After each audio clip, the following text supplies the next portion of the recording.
Welcome to the Batman Villains of Old Time Radio, our amazing world of radio summer series where we examine the old-time radio careers of the talented performers who brought the 1960s TV Batman villains to life. Now from Boise, Idaho, here's your host, Adam Graham.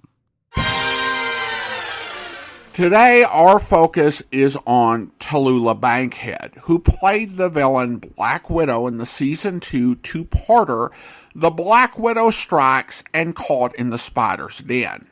Tallulah Bankhead was one of the great stage actresses of her day. She began her career on stage in 1918 and was acclaimed for her work both on Broadway and London's West End. She originated many noted roles such as Regina Giddens in Little Foxes. Like Burgess Meredith and Ethel Merman, she's in the American Theater Hall of Fame. However, she also showcased her talents in a small number of film and television roles, as well as many radio performances. Perhaps her most prominent radio work was as the host of The Big Show, NBC's 90-minute entertainment extravaganza that aired for 2 seasons, which is one of my favorite variety programs. Today, though, we're going to bring you an adaptation of probably Miss Bankhead's finest film role, Alfred Hitchcock's 1944 wartime film, Lifeboat. This film was produced for Screen Directors Playhouse, a movie adaptation that was briefly NBC's answer to the Lux Radio Theater. Like the Screen Guild Theater, it did tend to adapt films that were a few years old. But after beginning with half-hour adaptations, it expanded to a full hour and adapted many films that Lux never did. After the podcast, we'll be discussing Miss Bankhead's appearance on Batman. But here, from November 16th, 1950, is Lifeboat with Tallulah Bankhead in her original film role. Screen Directors Playhouse. Stars, Tallulah Bankhead, Jeff Chandler. Production, Lifeboat. Director, Alfred Hitchcock.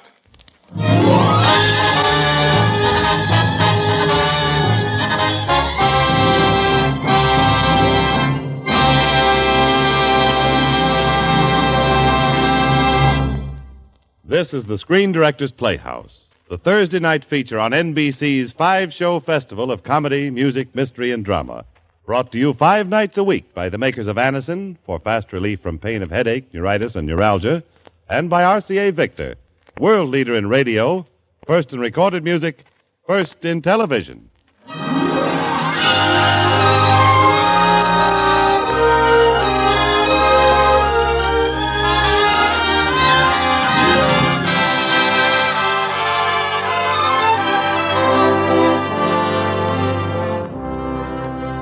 Ladies and gentlemen, once again we are pleased to salute the Hollywood Screen Directors and to present for the first time on the air an hour-long radio performance of Lifeboat. May I now introduce tonight's guest director, the creator of such remarkable films as Shadow of a Doubt, Spellbound, Rebecca, and, of course, Lifeboat, Mr. Alfred Hitchcock.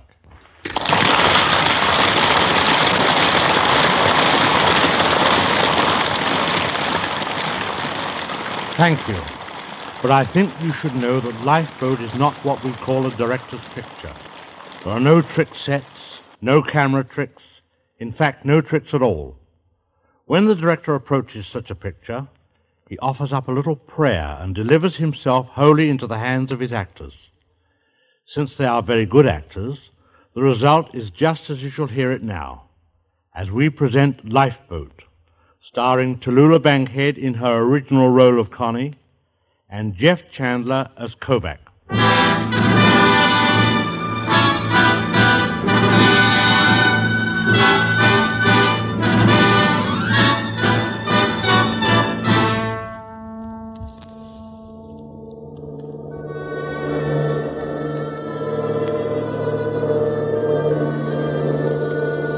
July 8th, 1943. I'm somewhere in the middle of the Atlantic, alone in a lifeboat. This is Constance Porter, Connie to my friends. Friends in New York, London, Paris, Rome, Berlin, Vienna, Prague, Warsaw, Chungking, and points east, north, west, and south.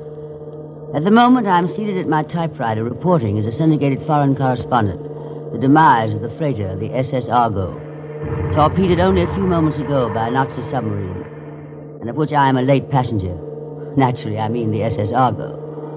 Already the swirling water is filled with all sorts of debris, flotsam and jetsam, such as one would expect from this sort of predicament. And in the foreground, even in this dense fog, outlined against the murky sky, is an unforgettable panorama of a huge smokestack disappearing below the water's surface. As Alice draws its last breath from its round belly, clanging shrilly, are the bells defiantly protesting a watery grave. This is war, my friends. War.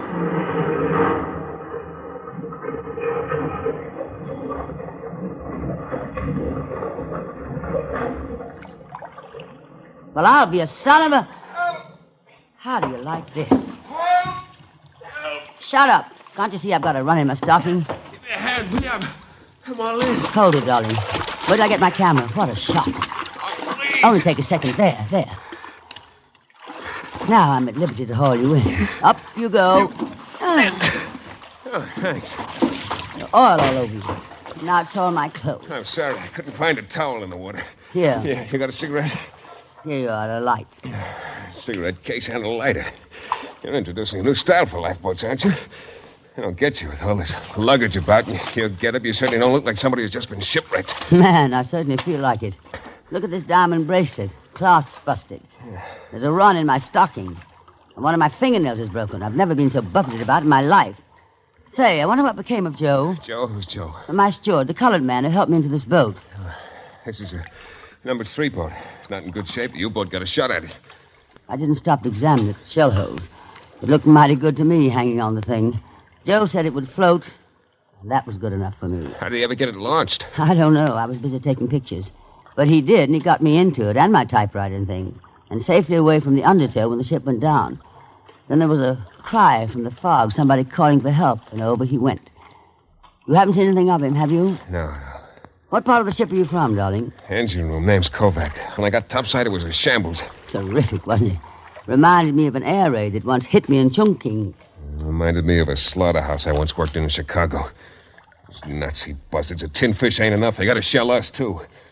Better look around for some of the others before the U-boat surfaces again and sees us. She won't surface. One of our shells got her. You sure? She was killed dead, darling. What, did you see it? I not only saw it, I photographed it. Oh. Well, Constance Porter, I heard you were aboard, so you took pictures, huh? Nothing else but... Oh, I caught some wonderful shots on deck. A little bunch of people running around on their lifeboats.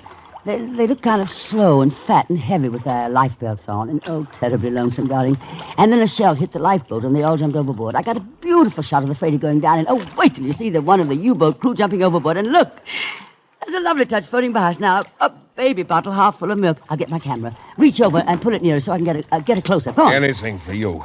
Thanks, chum. A little to the left, huh? Far to the left, I say. Here goes. Why did you break the bottle? Why didn't you wait for the baby to float by and photograph that? Well, I'll be... Now, look here, Get Kovac. away. Watch out for my camera. Yeah, sure. Where are you? Over here. You purposely knocked my camera out of my hands into the water, you stupid clumsy Where son of... are you? Here. Three of them. All right, we're coming. Why did you knock that camera out of my hands? It was absolutely irreplaceable stuff. Prices and the best film I ever took in my life. And it goes to the bottom of the sea. It's better than going there yourself. I wouldn't have parted with that film for $1 million. I'll never get another chance to get stuff All like right, that. shut up. I'll throw you in that mink coat you're wearing right where you both belong.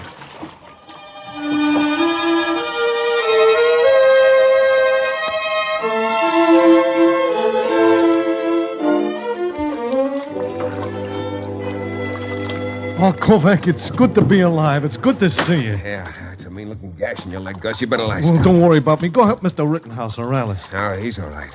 And Alice, smart guy, you'll get shipwrecked with a Red Cross nurse. That's using your head. My leg, it's leaking. Huh?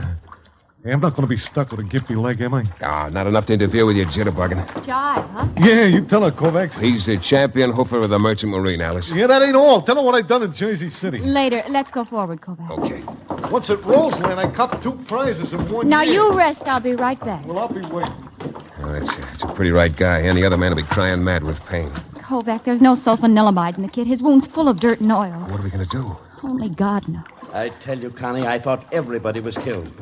I never expected to see you alive. I'm practically immortal, darling. I've got 9 lives, and I've only used up 3 or 4. I thought I was done for. We were playing poker in the saloon. Porter, you're the only person aboard with a blanket. I'd like it to cover Gus. Take it. Don't ask. Look, chum, I'll do my own charity work if and when I want to, and right Here's now... the blanket, Alice. Thanks. Well, share and share alike, I always say. That's right. Young man, who are you? Engine crew, Eiler. Name's Kovac. Rittenhouse is my name. I'm glad to... Rittenhouse. That's right. C.J. Rittenhouse, the richest man in America. So I have been led to believe. Rit! Yes? In the water. What's that crawling towards us? Looks like we'll soon be having a couple more guests. And don't say there isn't room enough, Miss Porter. I didn't say that. And You're besides... closest to the steering. Let's start rowing. Well, That's a nice little gear. do your own rowing. Go on, row. Mr. Rittenhouse, you give me a hand. Oh, of course. Huh. A little more to the left, Miss Porter. I don't need your advice. I rowed boats before you were born. Oh, dear, what am I saying? Enough, Miss Porter. Over here, Mr. Rittenhouse. Okie dokie. Hey, it's Joe. Joe, here, grab my arm. Kovac. Yeah. Never mind me. Get a hold of Miss Higgins and the baby. Okay. Here we go, Miss Higgins. Oh, my baby. You're all right. Come on. Up you go. Joe, my Stuart, Joe. Hello, Miss Porter. Hello. Won't you please take care of the baby? Miss Higgins, she kept fighting me all the time in the water. She wanted to drown the baby. Put herself with it. Baby, my baby. What are you waiting for, Miss Porter? Oh, yes, of course, Miss Higgins, if you like. No. My dear, really, it's quite all right. My hands are clean. No, nobody will touch my baby. No, darling, I assure you I'm perfectly capable of handling a child. Although I admit I haven't had too much experience. You see, I never could spare the time. But don't let that worry you. There, you see? You see, it isn't even frightened of me. Not even a peep out of the deal. No, give her back to me. Mrs. Higgins, it's all right. Now you just lie down here. We'll take care of you and your baby. Who are you? My name's Alice, and I'm a nurse. Oh, yes. Thank you. For heaven's sake, she's fainted. I'll take care of her. Yeah, go ahead. Rather depressing. Here, nurse. Better cover her with my coat. That's very generous of you. Forget it. What are you staring at, Kovac? You. Aren't you going to be lonesome without the mink? Don't worry. There's plenty more where this one came from. I have 4 more just like it at home. If you ever get home. Of course I will. Now disappear, huh? You're waking the baby. Better give it to me. Why? The child is very comfortable right where she is. Miss Porter, let me have the baby. I should say not. Miss Porter, the baby's dead. Oh, dear God.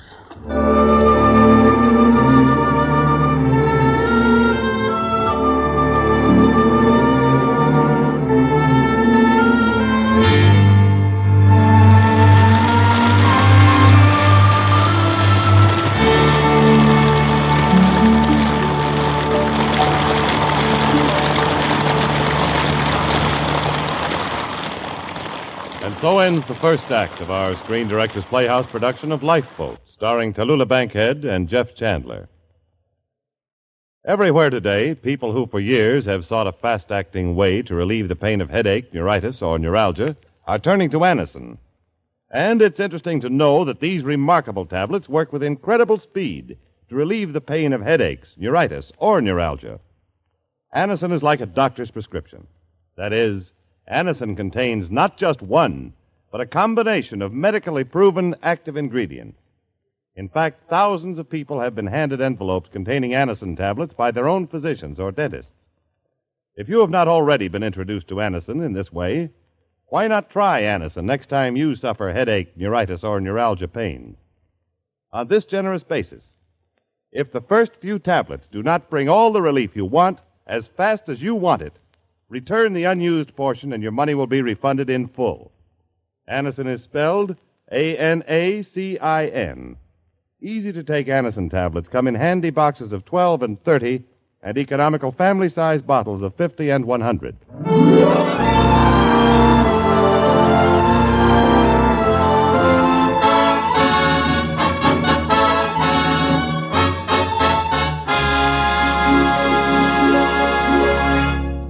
Now, back to the second act of the Screen Directors Playhouse production of Lifeboat, starring Tallulah Bankhead and Jeff Chandler.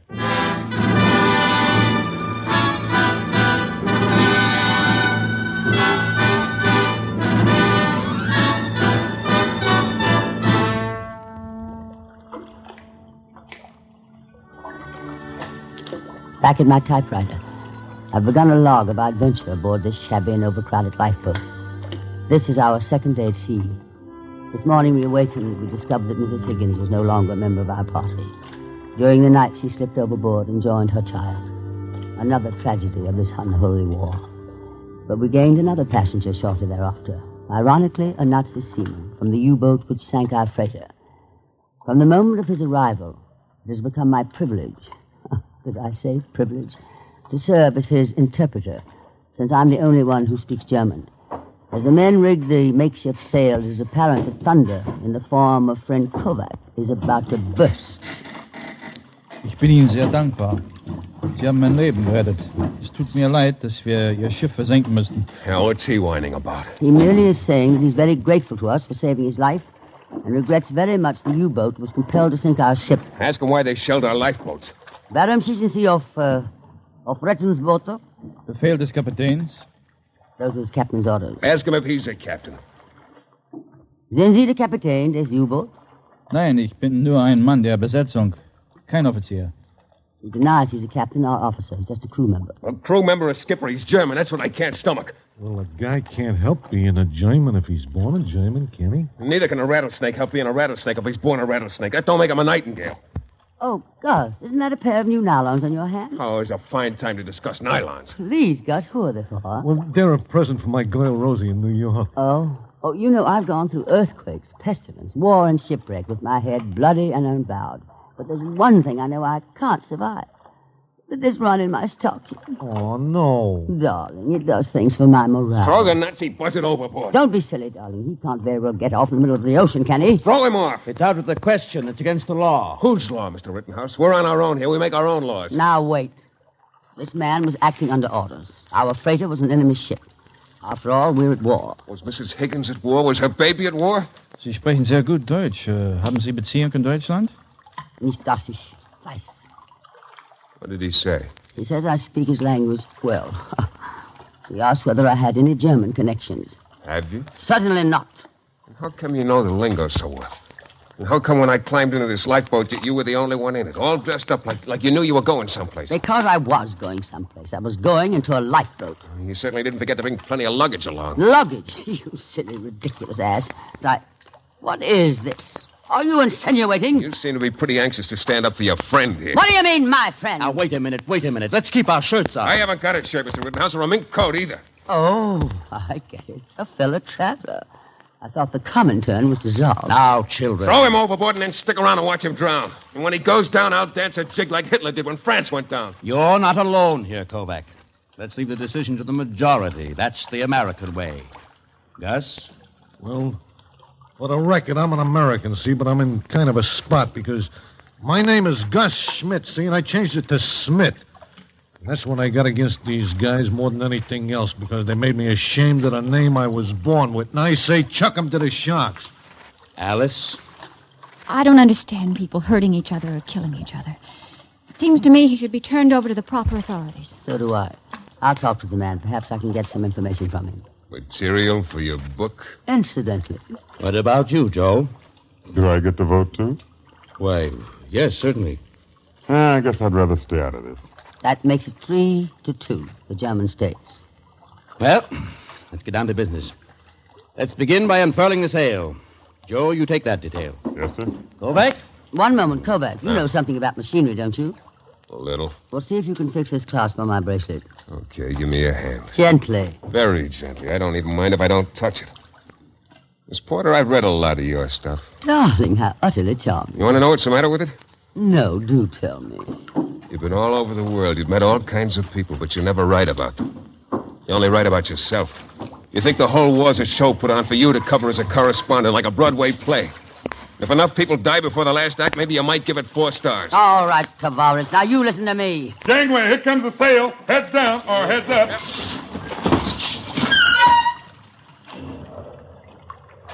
Folks, we're underway. Well, where to? Huh? Where are we going? Bermuda. What about the course? Well, anybody here know the course to Bermuda? Well, I was at the wheel when we got punctured, and the course was 315 east-southeast. Take the tiller, Kovac. East-southeast it is. Which way is east-southeast? Without a compass? What about the sun? With the sun this high, it's pretty hard to tell the points of a compass. I think it's out that way. You think? I'll tell you the direction in one moment. I'll ask the German. Können Sie an die Richtung Ost-Südost angeben? Den Weg, bitte sehr. He says east-southeast is in that direction. How does he know? He ought to know. I was under the impression his sub was operating around here, wasn't it? You suppose he'd lead us to Bermuda, British territory? Don't you suppose he'd rather be a prisoner of war in Bermuda than here? I don't trust him. Kovac, you're prejudiced and you can't think straight. If anybody's in a position to know where we are and where Bermuda is, he's the one. Who says so? We'll follow the Germans' course. Who elected you skipper? Well, is there anybody else you'd rather have? What do you know about a ship? Well, among other things, he just happens to own a shipyard, that's all. Has he ever been in it? He has thousands of employees. He knows how to handle men. Not in a lifeboat. What we need's an able seaman. How about you, Gus? Well, me? Well, now, right now, I'm kind of a disabled seaman with this leg. How about yourself, Kovac? That clunk run this boat with what? An oil can? If you're talking about a skipper, we've got a skipper right on this boat, the German. But he wasn't the captain. Wasn't he? Herr Captain. Ja? There you are, ladies and gentlemen. There's your skipper. What about it? You mean you want to turn the boat over to the man who sunk our freighter and shelled our lifeboats? I mean, I want you to turn over the boat to the man obviously best qualified to run it. Well, you're crazy. Well, why shouldn't he take charge, Kovac? Because I'm taking charge. Since when? As of now, I'm skipper. Anybody don't like it can get out and swim to Bermuda. What about that? I'll buy it. Suits me. Me too, Kovac. The good old American way, Mr. Rittenhouse.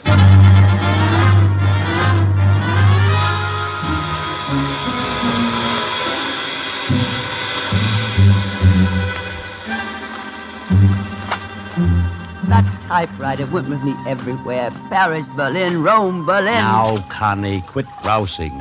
You've been saying the same thing over and over for 3 days now. Why shouldn't I grouse? Little by little, I'm being stripped of all my earthly possessions. First, my camera. Well, I don't mind the loss of the camera so much with the film in it. I get ill when I think of it. Then my blanket goes. Then my fur coat. Mrs. Higgins could have had at least been considerate enough to return it to me before she jumped overboard. Say, Kovac, where did you get that memo pad in your hand? I borrowed it from you to make a deck of cards. Do you mean to say that you opened my bag? It was open. How about a little poker? Okie dokie. Deal you win, Miss Porter? With the deck you made, darling? Jack's openers? That'll do for a starter. Dollar limit? Okie dokie. Got the deal. Your deal. Now, wait, I'll take off my jacket. No shirt underneath, Rick. Look at all that pretty tattooing. What are those letters on your diaphragm, Kovac? Love letters. So you believe in advertising. I open.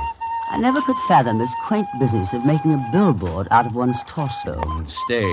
3 cards. I must say, however, that you've shown commendable delicacy just tattooing the initial and not printing the names, addresses, and telephone numbers. Let's see now, how many are there? 1, 2, 3, 4, 5. Remind me to show you the rest of you sometime. Kovac. Yes, Alice? I just removed the bandages from Gus's wound. Better come on over to his corner with me. Yeah, sure. I'll have a look, too. Holy mackerel. Looks like a leg of lamb, don't it? Fräulein Porter. Jawohl? Das Bein muss amputiert werden. What do you say, Miss Porter? Amputiert? Hier? Jawohl, unverzüglich. Die Operation muss sofort gemacht werden, oder der Mann wird sterben. What's the Nazi saying? Gus, I'm afraid your leg. Gangrene? Jawohl, gangrene. Gus, I mean, Alice, the leg will have to be amputated at once. Oh, no, I've never even seen an amputation. Unter den gegebenen Umständen halten Sie es vielleicht für unangemessen, meine Dienste in Anspruch zu nehmen. Aber ich bin Schur vom Beruf und habe viele Amputationen durchgeführt. He says he knows he's an enemy, and technically our prisoner, so perhaps we won't care to trust him with the operation, but he's willing to do it. He was a surgeon in civilian life. He's done many operations. Yeah, if he did, they were probably illegal. No dice. I don't want no operation. Darling, you want to live, don't you? Not with one leg. Oh, don't be a sap, Gus. You don't understand. Sure I do. Rosie. What's Rosie got to do with it? Everything. If I lose my leg, I lose Rosie. If she was the right kind of woman, now, it would... Kovac, you take that back. Darling, don't pay any attention to that human 24 sheet. You listen to me. I may not know Rosie, but I know women. Some of my best friends are women. And one of them is that kind of a... What kind of a... A free soul. Yeah, that's Rosie. An independent spirit who lives her own life. Yeah, that's Rosie all over. With a heart that embraces all humanity. Her motto is to give. Yeah, Rosie, give anybody the shirt off her back. She's got a heart that's as big as her head. And you want to break it. Oh, me? Well, you'd rather die than trust her. Oh, who says I don't trust her? It's Al Margolian I don't trust. He knew Rosie before I did, and she swore to me that there was nothing between them, and maybe there wasn't. But this Rosie, she's human just like anybody else. It ain't like we was married or we had a home and all. And maybe we should have got hitched before I left on our last cruise, and I guess I should have took care of that insurance because Rosie kept asking me about it. Well, you see, the kid's always thinking of me. Well, that's why you've got to think of her.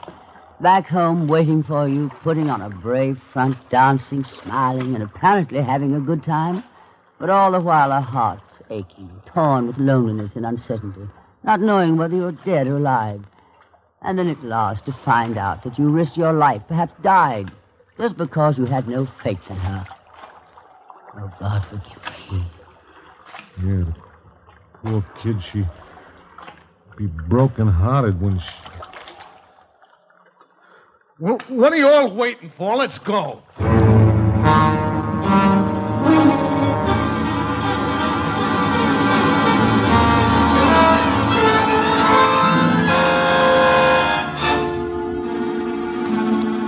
how can the German perform the amputation without instruments? There's no anesthetic. Easy, Alice. Kovac's loaned him his knife. As for the anesthetic, the best we had to offer was my flask of brandy. It'll help kill the pain. Oh, yummy. Boy, do I feel pretty good here, Kovac. Yeah, Gus. What'd you want to say that about Rosie? I'm sorry, kid. Well, you take it back. Okay, I take it back. How do you feel, Gus? I'll never forget you, Miss Porter. Ihr Fahrzeug, bitte. Alice, we'll go with the doctor. Take my lighter to sterilize the instrument. Yes. Hi, nice. Hi, Gus.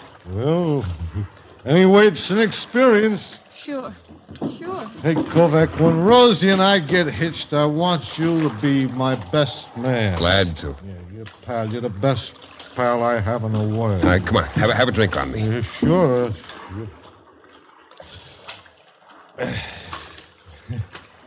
Guess I ought to have my head examined. I didn't have to go to sea. I could have got a job in a defense plant making good jack. Or I could have joined the Army, even the Navy. Instead of that, I had to stay in that stinking old rust building. Einer muss am Steuer stehen. We want somebody at the tiller. Take it, Mr. Rittenhouse. Okie dokie. Hey, Miss Porter. Call me Connie. Hi, babe. Hi, Took. Just a kiss, eh? What are we waiting for, pal? Here's to you, Connie. Last drop in the bottle. Bottoms up. Bottoms up. Hey, Joe, what'd you stop playing for? Give us a little music. Okay, Gus. None of that slicker music. Yeah, come on, boogie it up. Let's have a jam session. Yes, sir.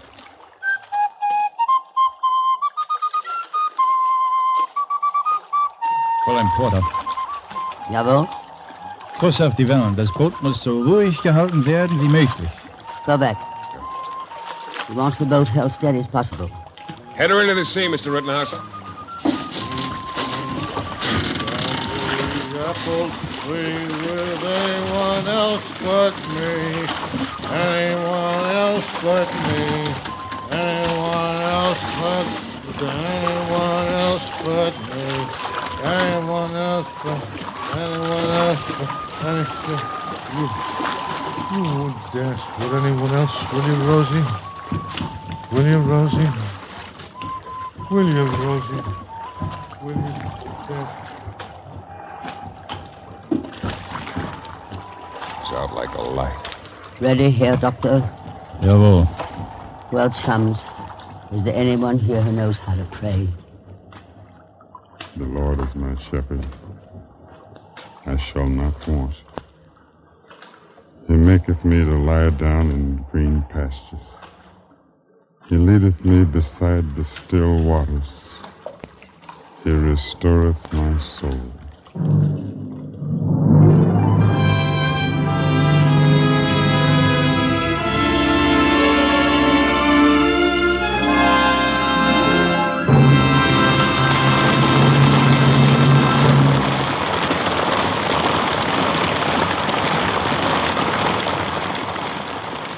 third act of the Screen Directors Playhouse presentation of Lifeboat continues in just a minute. But now, here's a word from RCA Victor. How do you like your dramas? Comic, tragic, mysteries, romantic, old or new? It doesn't matter. You get them all on television today. How do you like your opera? Grand, comic, soap, or horse? Oh, it doesn't matter.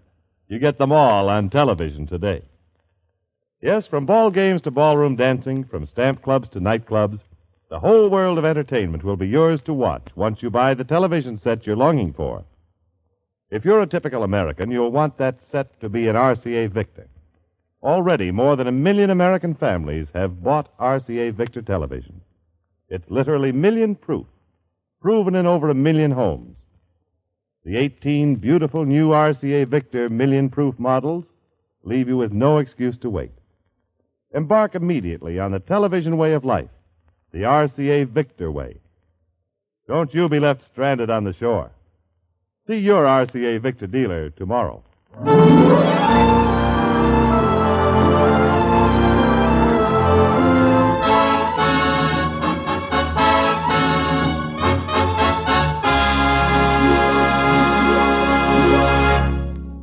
You are listening to the Screen Directors Playhouse, one of 5 great radio shows that are brought to you 5 nights a week by the Whitehall Pharmacal Company, makers of Anacin, Colinos, Bisodol, and other fine drug products, and RCA Victor, world leader in radio, first in recorded music, first in television.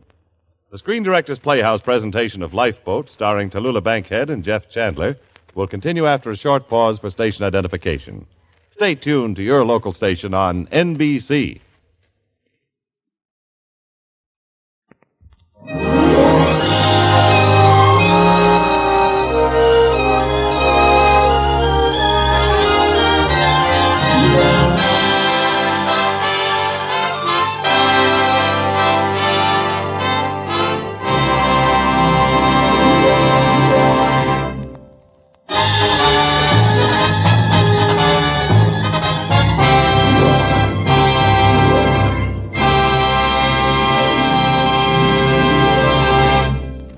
Now for the third act of the Screen Directors' production of Lifeboat, starring Tallulah Bankhead as Connie and Jeff Chandler as Kovac.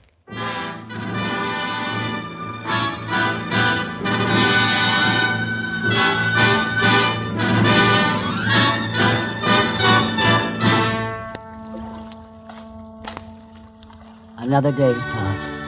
I don't like keeping a log in longhand. It's difficult enough to transcribe my typing, but my handwriting reads like some sort of Ubangi mumbo-jumbo. Oh, well, I can always hire a code expert to decipher it for me. Here goes. An amazing transformation came over the German from the moment Kovac's knife served as a scalpel. It was the face of a surgeon, of a man who'd forgotten his Nazi oath to Hitler and remembered another unspoken oath to Hippocrates. The thing that got me was his coolness. Despite the rocking boat and the waves that tauntingly and challengingly pounded our sides, you'd have thought he was operating in a hospital with all the necessary tools and equipment. And yet, Gus has not come to. In his stupor, he is struggling violently.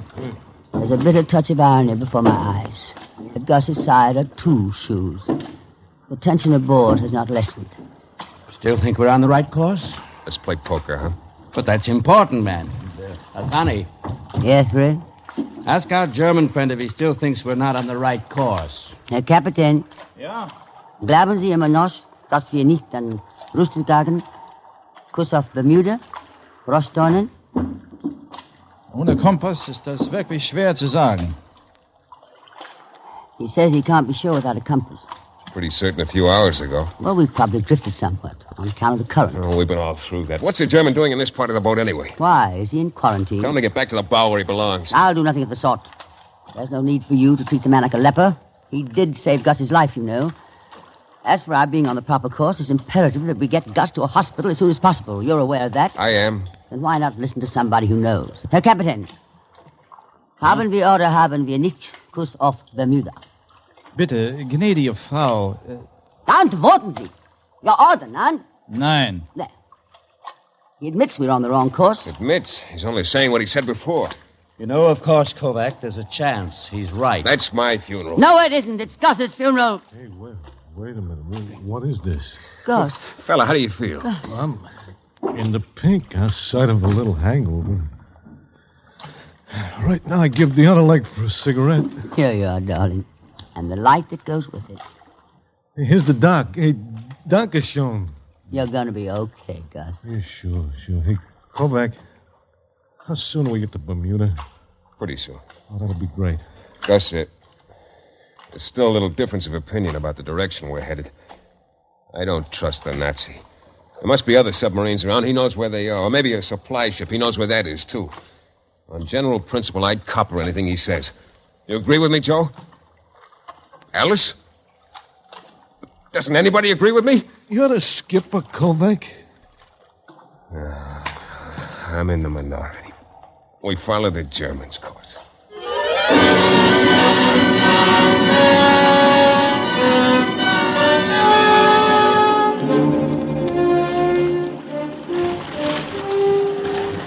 Lovely night to get seasick, isn't it, Kovac? That's what you said. I don't like the wind and these waves. What can we do about it? Check with the German. He's your seeing-eye dog. The man's entitled to sleep once in a while, you know. I don't even trust him when he's sleeping, Rick. Can I ask you something personal? I've been married twice. No, I don't care about that. You went to school, didn't you? Yes, darling. It was in kindergarten when I first fell in love. Do you know anything about astronomy? Darling, who had the time? Alice, Yes? you know anything about the stars? A little. I can tell you that that's Mars to the right and Venus to the left. And that's Big Dippy and Little Dippy. Gus, what direction is Venus? East. That's the Germans' course. We're heading to Miss Bermuda. Yeah, you're right. Now you know why I changed my name to Smith. That doesn't prove a thing. Miss Porter. Yes, Alice? Remember after the operation you looked at your wristwatch and told the German the time? Did he ask you the time? Of course he did. It's funny. He had a watch of his own. Yeah, if he had a watch of his own, why did he ask for the time? Perhaps he had some sort of phobia or something. Yes, but he looked at his own watch right before that. Then he took a squint at the sun. Oh, it's very interesting. The sun plus a... Miss Porter, what time is it? 10 after 7. I think you're slow. Slow? This is a Philip Patek. I want to know what time it is by the Germans' watch. Frisk him for his biscuit, Joe. Aye, sir. Just what is a biscuit, Kovac? A ticker, a watch. Joe used to be one of the best all-around yeggs in the business. What are you doing opening that night? I'm working myself into a mood. Here comes Joe. Got it, Kovac. All right, give it to Miss Porter. I'm not interested. Go on, take it and check it with your time. This is ridiculous. Ridiculous, huh? What time is it on the Germans' watch? It isn't a watch. It's a compass. Wait, Kovac. What are you going to do? What do you think we're going to do? Don't say we. You'll never get me to consent to anything like that. I'm not consulting you, Rid. I'm not consulting anybody. But Kovac, it's murder. Please listen to me. We can't. We mustn't. Why not, Alice? Execution isn't murder. You let him have it, Kovac. No. Why can't we tie him up? Keep a watch on him. What are you so squeamish about? We're at war, aren't we? You've been there. You've seen him killed, haven't you? In battle, yes, but not in cold blood like this. Look out! Away! No!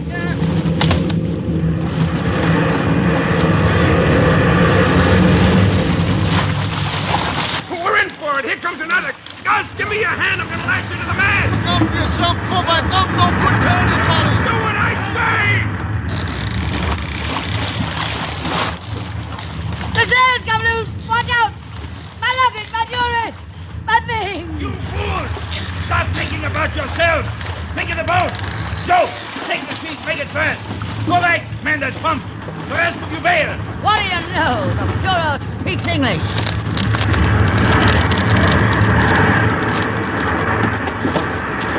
There goes the mast! Guard! I'm all right, Kovac. Rittenhouse, forget your life jacket. Lash down the food. Watch the drinking water! Watch the drinking water!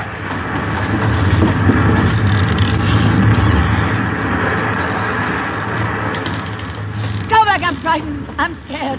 Kovac.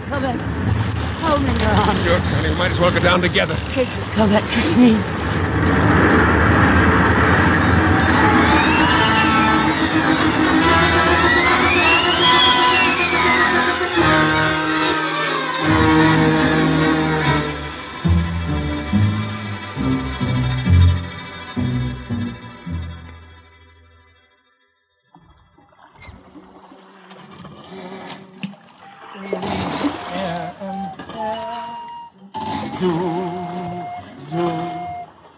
Liest mir im Sinn.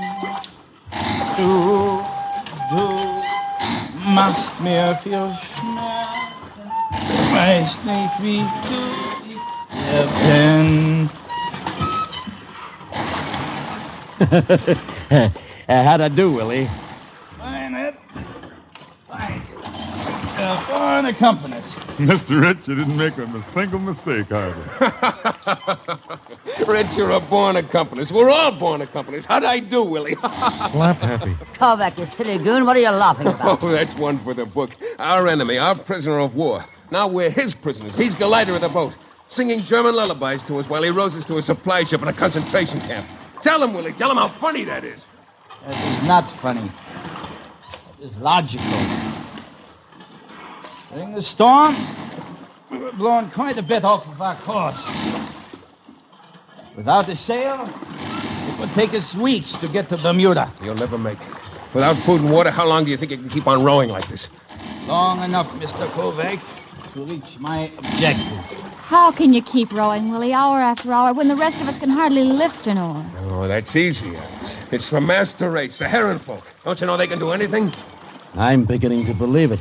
Tell me, Willie, why didn't you speak English when you first got on the boat? Well, you see, I didn't know then whether I could trust you or not. Don't be so sharp, Miss Porter. Wie geht's, Herr Schmidt? Smith is the name. All right, Mr. Smith. How do you feel today? The same as yesterday and the day before and the day before. I'm thirsty. Have hope. Look above you. See that cloud?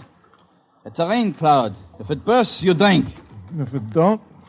I'm sorry. I cannot dictate to the heavens. Hey, I gotta have a drink. I gotta have water. No, Gus, you mustn't up from the ocean. The salt would only make you thirstier. Look, just a little sip. You might just as well sip poison. It'll kill you.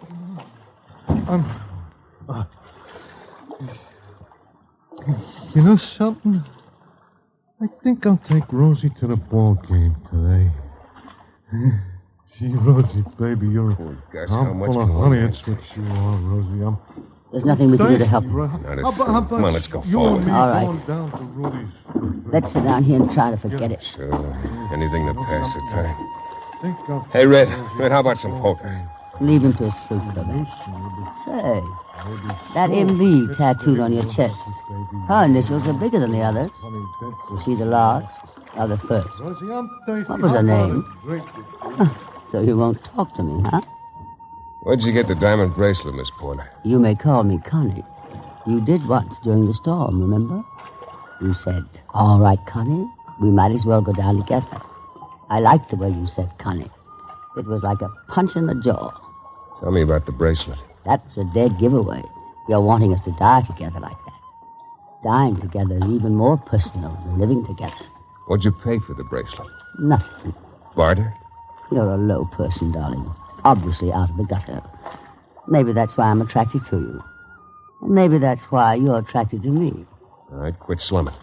Funny part of it is, I'm from the same gutter. You kidding? Remember when you first got on the boat, you said you used to work in the packing house section of Chicago? Well, I came from there, too. South Side? Yeah. And I lived there until I got this bracelet, and it worked miracles for me. It took me from the south side to the north side. Hey, what are you doing with your lipstick? Placing my initials on your chest. Well, get it off and quit slumming. What about a few hands, Red? Kovac. My bracelet clasps come loose again. Fix it. What's the stakes, Red? He likes me, but he hates the bracelet. I wouldn't take it off for anything or anybody in the world.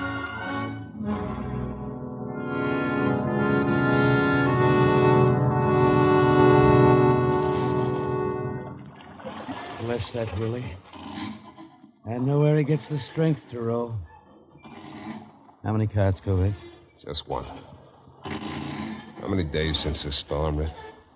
Must be 5 since we've eaten and had a sip of water.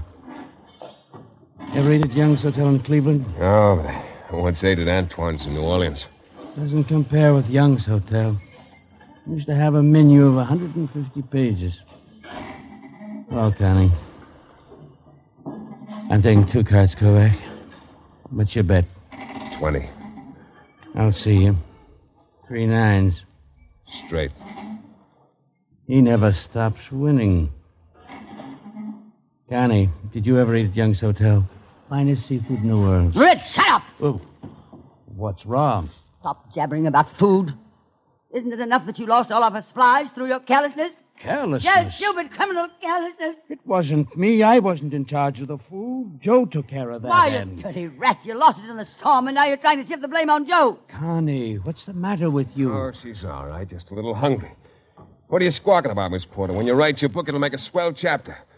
How it feels to be starving, first person singular. Well, those are good things to write about, hunger and thirst, if you really come from the back of the yards. Hey, keep your hands in your pockets. Easy, Connie. Control yourself. Out of my way. Kovac, why don't you kill Willie? Why don't you take your knife? You said you wouldn't cut his throat. I'll tell you why. You're not strong enough. He's made of iron, and the rest of us are flesh and blood. Hungry flesh and blood. And thirsty. Red, how much money you worth? Enough to buy and sell you millions of times. What about raising the ante? Anything you say. From now on, each match is $100. Anything you say. All right, deal. How many factories you own? What business is that of yours? I was just thinking. By the time we get home, I might own one of them. I'll open for 100. Raise you 100. See you. I'll take 3. Anna, I think I'll go for one of your airplane plants. I'll have a labor management committee, and the first thing we'll do Are is... you trying to tell me how to run my factories? No, not all of them. Just the one I'm going to run. Bet 100. See you. Queens. I got kings. It's funny the way you keep winning all the hands. I'm a lucky guy. Just the same, I wish we had a new deck. Another stack of matches. Here. Sorry, Kovac. Want to cut in? I have no money. It's all right. Your bracelet. No thanks.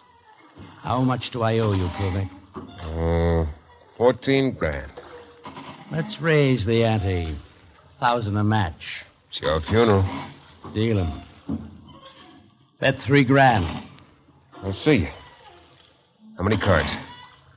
2. Someday you'll learn it don't pay to hold a kicker. If you live long enough. Here's yours. I want 3. Well, I guess I'll keep the pikers out.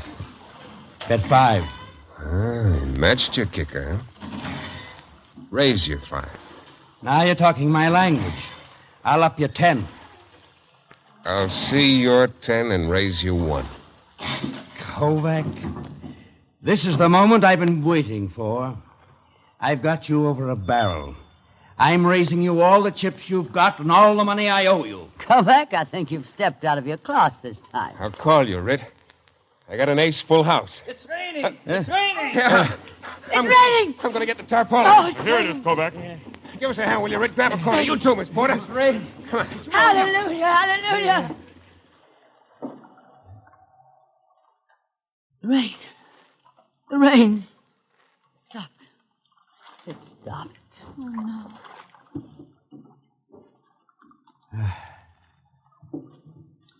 I have 4 fours, Kovac. So you win. Let me see him. See them? Where are they? What are my cards? You threw them overboard in the excitement. I had 4 fours. How do I know? You ought to know. You made the cards, didn't you? And you marked them, too. They're crooked and you're crooked. I don't buy that kind of talk, Rit. Gently, boys, gently. What's this argument all about? Money? Go on, Rit. Write a check for $1 million. It'll cost you nothing. We are going nowhere. Slowly, but definitely.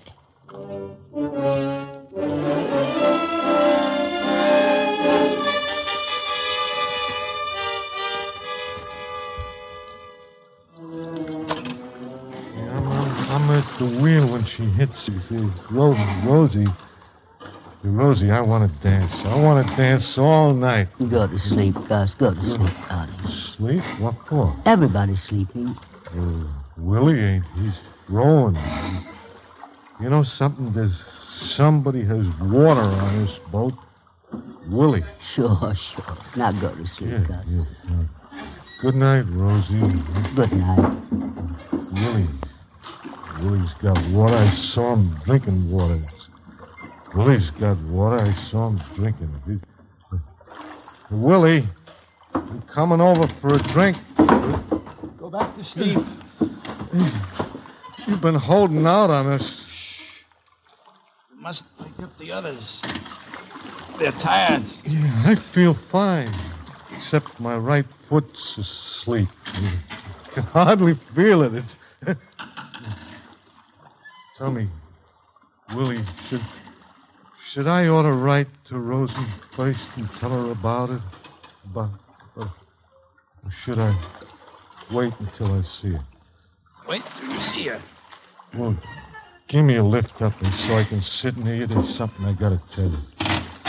Of course. Here, give me your hand.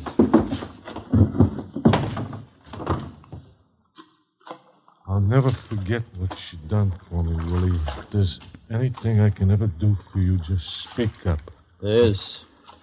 You can remember your name is Schmidt. You like that better than Smith? Much better.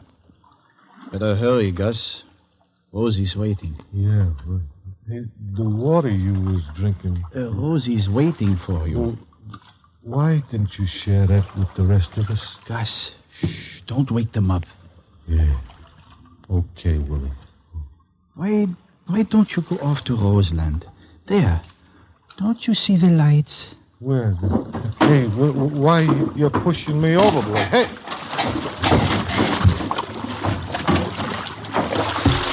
Help, Willie. You mustn't wake the others. But I can't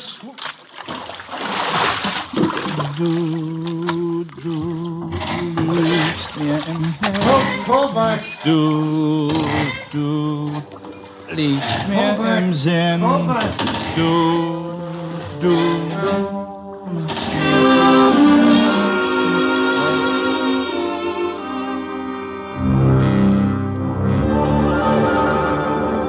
Willie, what's going on? Where's Gus? Schmidt went over the side, Kovac. I didn't dream it. He was calling my name. Yes. You can't imagine how painful it was to me all night long to watch him. Turning about, suffering, and nothing I could do for him. Well, why didn't you stop rowing? Why didn't you help him? I had no right to stop him, even if I wanted to. A poor cripple, dying of hunger and thirst. What good would life be to a man like that? Gus was trying to tell me something about water before. He was in agony from thirst. I wanted to cry, but the tears wouldn't come. Yes, how could they? If I remember rightly, tears are water with a trace of sodium chloride. Isn't that so, Willie? Yeah. And the chemical composition of sweat is water with a trace of something or other. Why are you sweating, Willie? Why? Because he's got some water and I'm going to get it. Right so, my friends. Here it is. The flask and the brandy. Give it to me. No, you can't take it from me. Get that. Oh, you bargained it, Kovac. Now there's no water. Where did you get that water, Willie? I took the precaution of filling the flask from the water breaker before the storm. And I had food tablets and energy pills, too, from the U-boat. You should be grateful I had the foresight to think of such things. To survive, one must have a plan. You're right, Willie. One must have a plan. There's nothing to worry about. Soon we'll reach the supply ship, and then we'll have food and water. Get him, Kovac. You no good Nazi. Buzz it up. Throw him overboard, I say. Kill him, kill him. Cut him with your knife, Kovac. Slice him piece by piece. Ran overboard with his shark. Not yet, Kovac. That's something I've got to do. Give me room. Let me get to him. Look, Willie, look. Gus is you. Remember the leg you cut off? Drop him, Kovac. Drop him. Poetic justice, Willie. Here's Gus's shoe to haunt you at the bottom of the sea.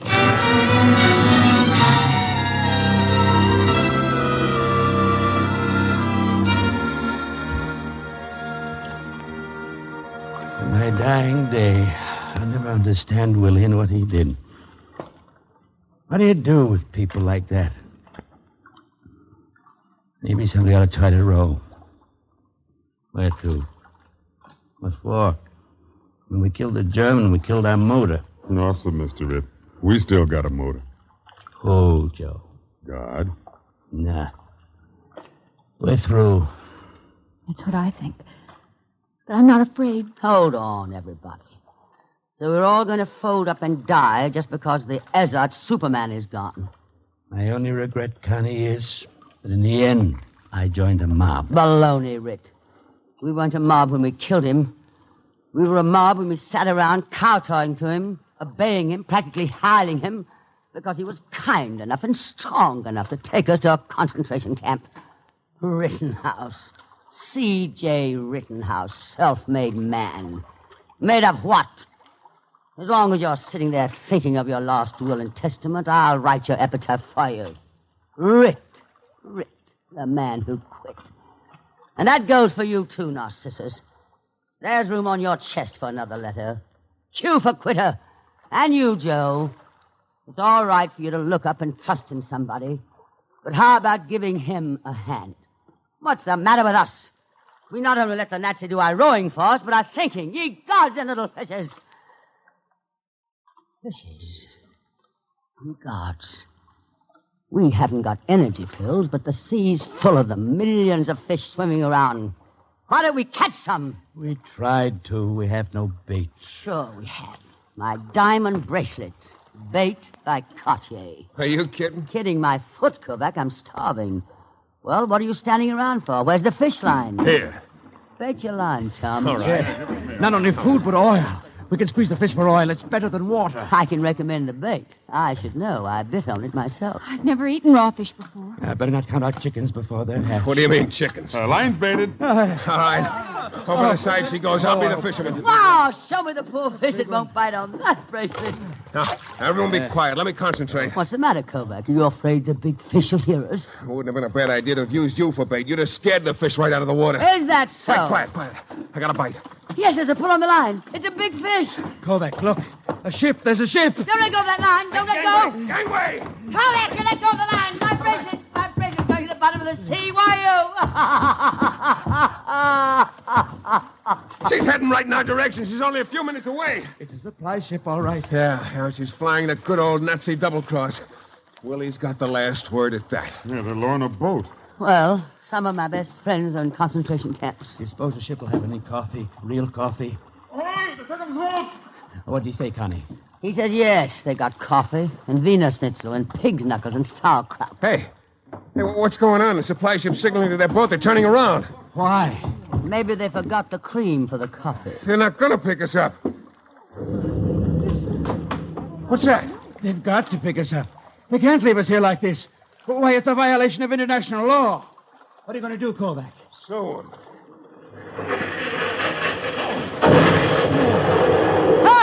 right smack in the middle. It's one of our ships giving it to them. Give it to them, Navy.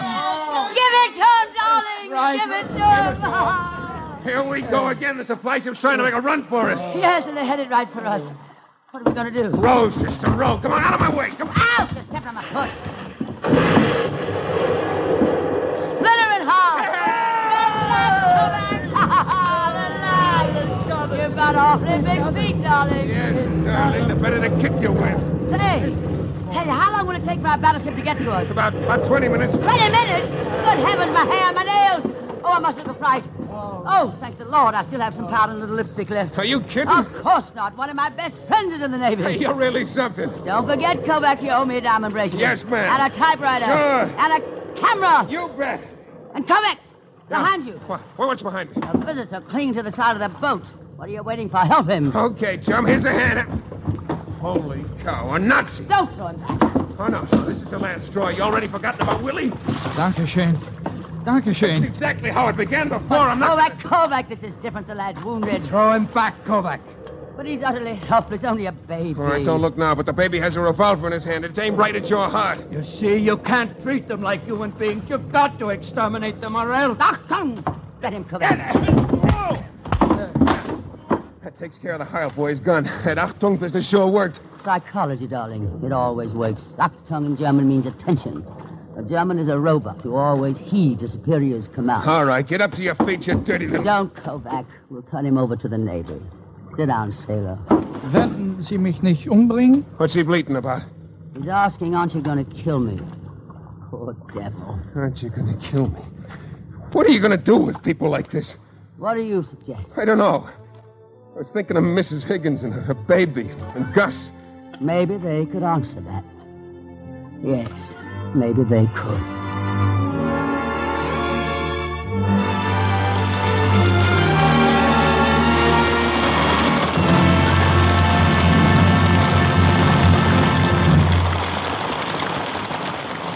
ends our Screen Directors Playhouse presentation of Lifeboat, with splendid performances by Tallulah Bankhead and Jeff Chandler. Next week, the Screen Directors Playhouse is proud to present one of Hollywood's most delightful couples as we recreate another favorite motion picture. Our story is The Heartwarming Mrs. Mike, directed by Louis King. And in the starring roles, you'll hear Dick Powell and June Allison. For exciting screen entertainment, see Darrell F. Zanuck's All About Eve, starring Betty Davis and Ann Baxter. It's another hit from 20th Century Fox. Listen every Sunday to your local NBC station for Tallulah Bankhead as mistress of ceremonies of The Big Show. Jeff Chandler can now be seen in Deported, a Universal International picture co-starring Marta Torrance. Included in tonight's cast were Wilms, Herbert, Ann Diamond, Henry Roland, Barbara Eiler, Sheldon, Leonard, and Roy Glenn. Lifeboat, from an original screen story by John Steinbeck, was adapted for radio by Jack Rubin. The Screen Directors Playhouse is produced under the supervision of Howard Wiley and is directed by Bill Karn. This is James Wallington speaking and inviting you to listen again next Thursday night when we present Screen Directors Playhouse. Stars June Allison, Dick Powell. Production, Mrs. Mike. Director, Louis King.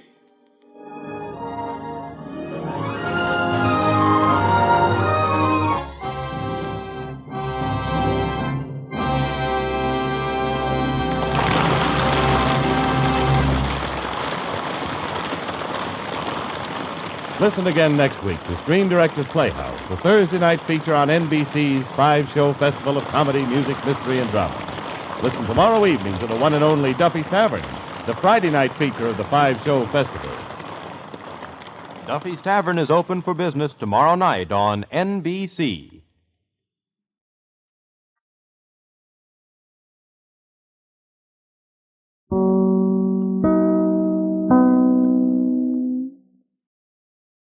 Welcome back. I did actually purchase the film Lifeboat and watch it in preparation for this. Alfred Hitchcock was very humble, but not quite right in his opening. Lifeboat is, as he said, really an actor's film. In fact, despite being set at sea, it often feels like a stage play, and therefore it's no wonder Tallulah Bankhead worked so well in it. But there were some key choices that he made. For example, the only music in the movie proper, once you got past the intro and the closing, was the flute that was played by George, rather than the big orchestral score that would be typical for films. They didn't make that choice because in radio, you need the score to carry the story and communicate emotion without the visuals. But in the film itself, there are also some good, subtle choices made with camera angles. So I think it takes some real talent as a director to step out of the way for your actors and to just add those little subtle touches, and that was what Mr. Hitchcock did. The casting of the radio version is really good. While Miss Bankhead was back in the radio version, the other leads weren't. John Hodiak played Kovac in the film, and I think that Chandler really matches his energy very well. This was also a bit of a different role for Sheldon Leonard in the part that was played by William Bendix in the film. Radio fans are used to hearing him play a crook or shady character. Here he's given something a little more substantial to work with, and I think he really nails it. The radio version stayed pretty faithful to the film overall and its storyline. It did cut out scenes involving the nurse's backstory and the romance between the nurse and second engine room crewman Sparks. This was the weakest part of the film, as that whole subplot felt underdeveloped and like, why do we even care about it? It was a failed attempt to make everyone a somewhat equal main cast member. In the radio version, they're clearly secondary characters, and I think that works best. For some reason, the radio version reversed the order of the reveals about Willie. In the film, they didn't learn Willie was the sub-captain until after he'd performed the surgery. Here, they learn he was the sub-captain before. But both versions represent a really solid character pieces for all of the main cast involved. And I think Tallulah Bankhead is really captivating and a great center of action. Her character is clearly the most interesting and unique and drives the plot. And she goes on a bit of a journey. I think that Kovac really pegged her overall character and its flaw at the beginning when he talked about her writing and her shallow approach to the news and to her subjects, and her tendency to make every story about herself and how it made her feel and her own little inconveniences, and the sort of sneering at the world with a cocktail glass in her hand. Connie goes through a growth process. There's her sympathy for Gus, which I think is really sweet and shows a softer side, and the way that she starts to open up with Kovac. And of course, then you have this really stirring speech towards the end of the story. Now, is she a totally changed person in the same way that, say, Rick was when you get to the end of Casablanca? No, you had the whole thing with her worrying about her lipstick application after she nearly died, waiting for the arrival of the Navy ship. I think most of us would consider that ridiculous, but that's just kind of her approach. But she's been forced to enter into the sufferings of others and face it head on rather than using it as something to promote herself or for her own amusement. She's not the woman she was at the start of the story, who was gleeful about her likely brilliant photos of people fleeing for their lives, of photos of death and destruction, which she saw as nothing but commodities. I also liked the thread of her losing these sort of high-end items as the story goes on. It's kind of the main source of any comedic relief, as subtle as it might be. But I think it also reflects her gaining more humanity as she loses some of the extravagances that separate her from others in their suffering. Now, there was one mistake in the performance that you might have caught. At one point when she was talking about Willie's actions, she said Walter. Now, you might be wondering, why did she say Walter? Well, in the film version of this story, Walter Slezak was the actor who portrayed Willie. Other production notes, I thought the first curtain raiser was a gut punch and just absolutely brilliantly done, and it did a great job of setting the tone for the rest of the episode. I also, I guess on a lighter note, liked how RCA worked some subtle nautical language into their ad. Now let's go ahead and talk about the TV appearance. The Black Widow strikes again, and Caught in the Spider's Den were episodes 55 and 56 of season 2 and aired in 1967. These episodes were the last performance by Miss Bankhead, who passed away the next year. The episode opens with the Black Widow arriving in style on her motorcycle at a bank to open a savings account. In the middle of the account opening process, she uses a mind control remote, gets the bank president to hand over tens of thousands of dollars at her request, and proceeds to do this at multiple banks. Chief O'Hara doesn't know who this criminal is, but Commissioner Gordon remembers the Black Widow from many years before. She's one of these Batman villains who had a history with the Caped Crusader, but who we only meet once in the TV series. Now, in terms of Miss Bankhead's performance, I think that she does a really solid job. The voice is absolutely fantastic, and she really throws herself into the role. It's relatively straightforward. She's a charming widow who's also a spider-based supervillain, and again, she pulls it off really well. I love the design of her lair or den, which we get to see a lot of. It's simple, but it really uses the sort of black and red colors effectively, as well as the idea that her headquarters is under a house, and they had to have the feeling of going into a spider's lair, only bigger and a little cleaner. As was often the case on these episodes, the villain's henchmen were named after the theme. In this case, one of hers was named Trapdoor, who crawled out from a literal trapdoor whenever she called him. And I love that particular gag in this.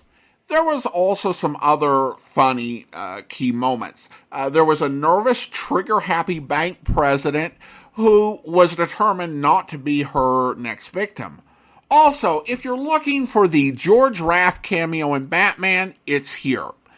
While Batman and Robin were immune to her mind control, in the second part, after they escape her death trap, Batman falls under her control because she reversed the polarity on the remote. And Batman under her control is funny, as is the way that Robin ultimately brings him out, with a very hilarious musical rendition. There are some odd things in this story that I don't know whether to call good or bad, but they're just there. For example, the presidents of all the banks robbed are named Irving, just different last name. The spiders that Black Widow sicks on our heroes at the cliffhanger for the first episode are the most obviously fake and ridiculously huge rubber spiders you've seen. I mean, if you're familiar with Doctor Who, Planet of the Spiders, those are more realistic. While the spiders are supposed to be Black Widows, they don't have the typical markings, and while real-life Black Widows are about 1.5 inches long, these are probably about 1 foot. Personally, I just shrugged and went with it in the spirit of the episode. Also, at the end of the second part, Batman has modified one of his devices, which he had used to detect mind-altering activity on the brain, to begin to subtly remove the criminality from the minds of the Black Widow and her henchmen. It seems to be a nod to Doc Savage, the 1930s pulp hero who did that in his books. This was the only Batman script written by Robert Mintz. Maybe he included it as a nod to the inspiration for the mind control plotline, but it's kind of out of nowhere in 1960s Batman. The only part of the story that to me seemed too stupid to be really funny is that they were trying to detect a pattern to her bank robberies, and not even the Bat computer could figure it out. The solution? She was robbing banks in alphabetical order, and apparently that was too simple for the Bat computer to figure out, and neither the police or Batman could figure it out at first. I suppose this could be a commentary on the fact that you get locked into such utter obscure insanity, like whatever clues the Riddler left with about canaries sitting in a tree with a machine gun, and you kind of start to miss obvious things. Still, this didn't work particularly well for me. In terms of criminal plots, this has to be one of the most basic plots that we've seen on Batman. She doesn't want to take over the city or the world or even the flower power generation. Black Widow wants to rob banks because she lacks money. I think there's enough really entertaining moments, particularly when Batman's in her power, plus she is great as the villain, that this is still entertaining despite a really basic plot. In the end, it's an all-time great actress playing a Batman villain and having some really fun moments. Not the best Batman episode out there, but certainly worth a watch. Alright, well now it's time to thank our Patreon supporter of the day, and I want to go ahead and thank Ronnie. Ronnie has been one of our Patreon supporters since May of 2021, currently supporting the podcast at the Seamus level of $4 or more per month. Thank you so much for your support, Ronnie.